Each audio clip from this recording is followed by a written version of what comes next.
Alright, this is Elihu John with Insight Transformations, here to read the collective reading for the week. This week has been very interesting and has been an exercise in flexibility. So I appreciate the time and the effort that has gone into getting this out at all.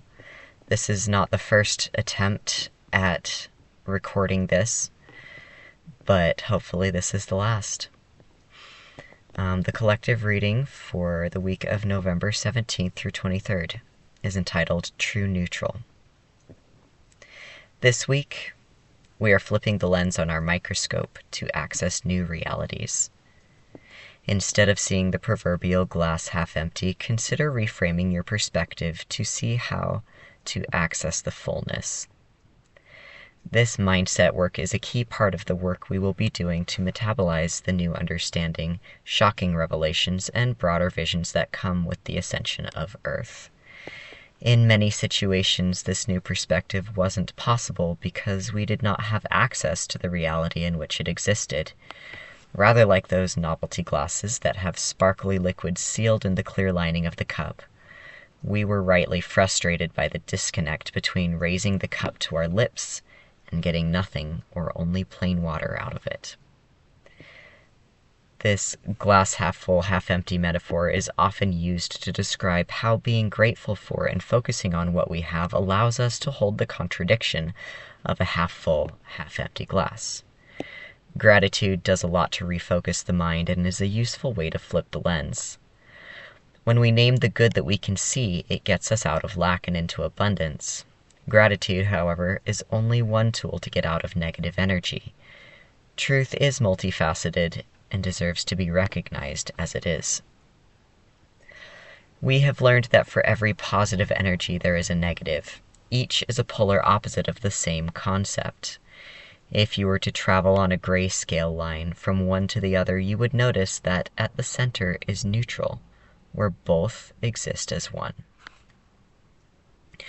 When we realize we are experiencing the negative polarization of an energy, the first thing we can do is pause and go into non-judgmental observance.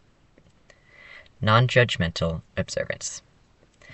Focusing on the positive in this case will not get you out of manifesting more negative. For example, joy very easily turns to fear because they are both polarizations of excitement. If we dampen that excitement with calm observation, we can take the polarization offline and get back to neutral. Then we can reset our frequency to resonate with joy. This polarization is the first lesson and is based in two-dimensional thinking. Past gurus taught polarization in a binary where there is one good and one bad. They taught steps to change our manifestations, and it worked. Still, there were nebulous questions and unanticipated results. There were multiple ingredients, and therefore multiple possibilities. This is still true. For a moment, imagine polarization as a wheel with many spokes going in all directions on a single plane. This plane fits on a piece of paper. At the center of the wheel is true neutral, and each spoke leads out to some extreme of every concept imaginable. The point at the center is nothing, and so the spokes are many manifestations of something. When you have that image in your head, now imagine this wheel as a dandelion puff, with many seed stalks going out in all directions.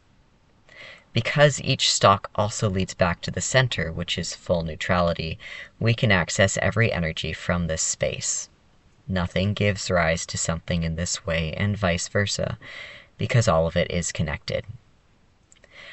This is merely a basic example of what it is to exist. Because we live in multiple dimensions, we cannot comprehend the entirety of our existence in just these dimensions. But doing so helps to expand our understanding. As we understand each dimension, we pave the way to understand the next higher one, and so on. Full comprehension is a process that builds on each stage that we master. Set a goal to understand the dimension you can reach now, and don't worry about the steps you cannot see yet. This knowledge is foundational to understanding the workings of timelines, soul contracts, cause and effect, polarization, and existence. It is described in several ancient texts and elaborated on in several metaphysical traditions. As a dandelion puff has many opposites and many extremes leading out from the center, so our society holds a plurality of belief systems and traditions. You get to choose which one makes the most sense to you. Likewise, everyone else gets to choose theirs. Each holds a different combination of energies that may or may not allow for personal growth. If you would like to find truth, you must abandon full loyalty to any of the manifestations and go back to the center, the nothing from which all derives. Only then can you turn yourself to see all the stalks of the dandelion puff. Gratitude is a positive polarization of our relationship to things, but if it isn't working, your best bet is to find the true neutral of detached observance. Let go of everything, every judgment, every fear, and simply witness what has already unfolded and is currently unfolding around you. Place everything you had in you at a distance and observe as an outsider. It takes commitment to patience and unconditional love to truly become the observer. When you allow yourself to observe from true neutral, you may then begin to evaluate more options for energetic existence. Only when you have clarified what energy you like can you begin to travel toward it without clinging to any other stalks. This practice may not be fully achieved at first, but every time you can get closer to the center of the dandelion puff, your perspective will expand further and further until you are able to see from the center entirely. May you find true peace in this practice. Elihu John. I should also say that if you are struggling to successfully detach from negative energies, I do offer one-on-one sessions and group sessions to help you heal. The group sessions are posted here on my YouTube, and I will post a link with all of my links in order to book as well. Thank you for listening. And I hope that you will find your true neutral so that you can detach from the negative that has been dragging you down. One of the interesting things that I've learned through this week has been that we have been going through loops of experience, and these loops generally should be circular, but when we experience a distortion in that, they become kind of bent. And so we continue on that little bendy loop over and over again.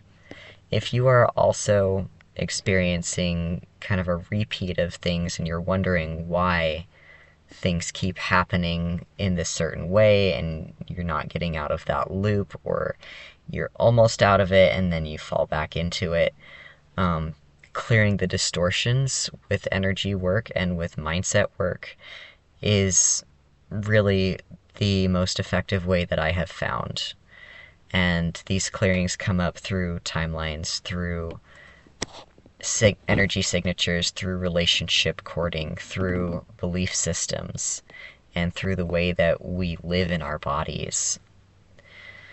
The biggest thing that we can do for the collective is to feel good in our bodies and to process through what we experience with love. I hope that you feel unconditional love this week and feel good in your bodies. And I look forward to reading next week's collective reading here.